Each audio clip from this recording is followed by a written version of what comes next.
Jefferson over Evan Anderson, and it looks like Jefferson's a lot quicker, a lot more pass rusher.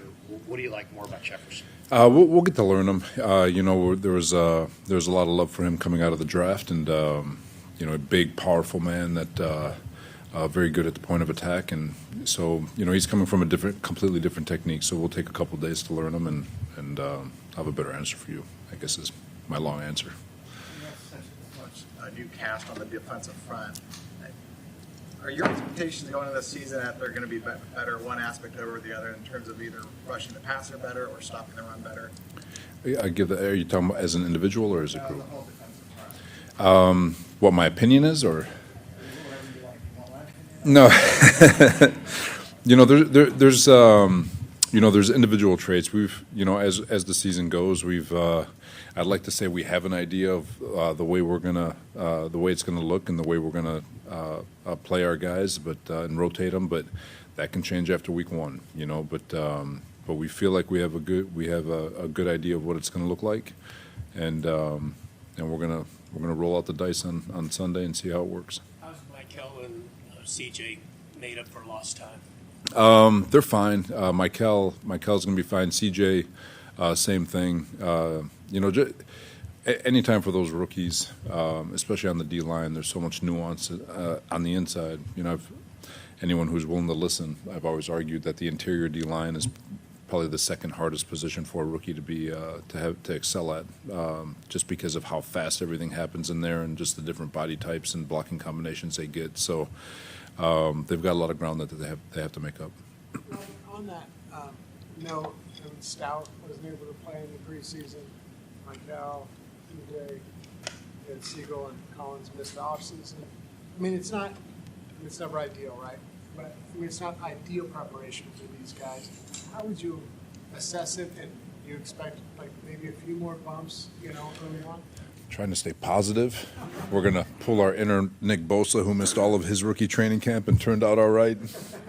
Probably more of an outlier, right? But no, it's never ideal. And they're rookies. They're going to have bumps. But we got to coach our butts off. And the good news is that it's a really cool group of young men, and who are very deliberate in their approach. So we have faith in the fact that if they, as long as those boo-boos are in front of them, we feel like they'll learn from those mistakes and continue to get better.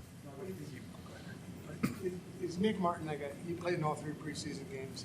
Is that an example of when you can do that, the growth? Oh yeah, no, reps are gold. The more reps, the more they see it, the better and faster they'll get. It's a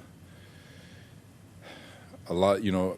Everybody in the world blinks when the pitcher changes, in every profession. Some blink and react, some blink and pause, some blink and freeze. And the objective for a lot of these rookies who come in with different variances between their blinking, if you will, reps kind of decrease the time when the pitcher changes. And so to answer your question on Nick, that first game just was so fast. And he already moves 100 miles an hour, and just to reel it in a little bit and slow it down for him a little bit, he's only going to get better. I think you've alluded to the idea of how important it is to have a vet like a Bosa in each room, one of those guys in each room, Bosa, Warner with the linebackers, Demo with the secondary. How has that kind of manifested here over the last month plus in terms of helping those young guys along from what you've seen? I think it's been great. Just speaking of Nick, I think he's taken more of a vocal role. I feel like I've seen him having more conversations with teammates, and maybe that's just the way it's been. I'm assuming because he's kind of an introvert for the most part. But Fred's always talking, trying to help people around him, and but it is a really cool group of veterans that we have, and thankfully we got a bunch of rookies that understand. If Nick Bosa is a really good example. I think he's had a really big impact on Alfred in terms of just his regen, his workout regimen, his eating regimen, and all that. And because of it, I do think Alfred has taken a major step over the last month in remaking his body and his energy and his overall stamina and strength. So it's like he's trending up big time. And anytime a veteran is vocal and shares what he's done to get where he is, it's only beneficial, especially if the rookie's willing to listen. You mentioned a few months ago that you try to stay a couple years ahead of offensive trends. How have NFL offenses changed since you last built the defense here the first time? And is it less of a passing league now? Yeah, I think teams are going more to run. You kind of feel that. All of us defenses we're all sitting back playing a bunch of two shell, and it was kind of like a punch in the mouth in week 1 last year. Kyle ran the ball, I think, 41 times on us, which it was like 4 yards to carry, and it was just death by a million paper cuts. But I do think these coordinators are starting to get back to running the football and establishing that to get people from playing those two shells. So it does seem to be the evolution as it's going back to the run game. Coach, we just talked to Marquise Heagle in the locker room. He said from game 1 to game 3 of the preseason, he felt the game slowed down for him. Are you seeing the same thing? Yeah, and then it's going to go really, really fast on Sunday. But yeah, he's done a really nice job. But all these rookies, if they thought preseason was fast, the regular season is about 100 times faster. So the good news is that they're capable and they're willing to learn and they're quick studies, so they'll be fine as the time goes. And what growth have you seen from Marquise specifically? Communication, just being on your job, being able to communicate on the sideline when something happens, to have the recall, to have those conversations, and to be able to, shoot, it happened at practice today. We were talking about a route, on how to play a certain route concept, and he basically cut me off to talk about what his technique was, to what he could have done better, where he was in the play, and you come back in and you watch the play real quick, and it's like, all right, he's recalling it, he's understanding it, he understands where his body's at. So there's going to be a lot of those moments where he's like, man, I could have. We all trust that if he's in the same situation he was in practice today, that he'll be in the position that he knows he should have been in. So he's a cool, and they're all really cool in that regard.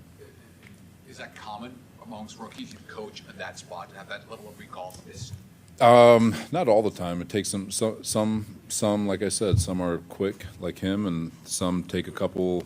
We'll need to see it 3 or 4 times, But he's proving that. I mean, shoot, he missed all of OTAs, and for him to step in and do what he's been doing has been pretty impressive. Back to Alfred Collins, his body composition and not being able to work out for so long because it was a calf injury, is that part of one of the bigger challenges of getting him up to speed? Yeah, it's again because of the interior of the D-line, and you're seeing for those guys he's playing the best of the best. He's not playing guards and centers that aren't playing football anymore. He's playing the best of the best of the best, and it's happening in such a short area, and these are the strongest people he's ever gone against. And so his strength isn't even all there yet because he hasn't been able to push it to push his lower half strength to the level that he needs to be able to perform in there. And but you feel him getting stronger. You feel him getting his legs underneath him. You feel the juice and the twitch in his body come to life. And again, we feel like he's just reached baseline. And so for him to just continue to grow and get better, we think he'll do that.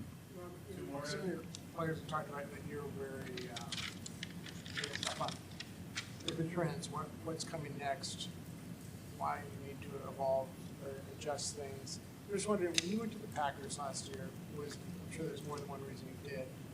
Was that in any way just so you just stayed involved in the NFL and you didn't lose contact with what's going on? No,